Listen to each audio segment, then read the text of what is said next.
good afternoon, peace and all good. Welcome to All Parrots Project. Have you ever seen the word embarrassed? ¿Será embarazada?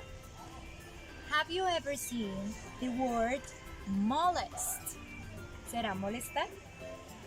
Have you ever seen the word carpet? ¿Será carpeta? Have you ever seen the word bomber? ¿Un bombero? Okay, these words are false friends.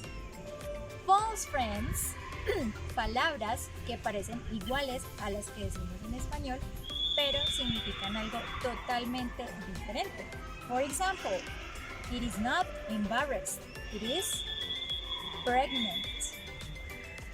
It is not molest, it is butter. It is not carpet, it is folder.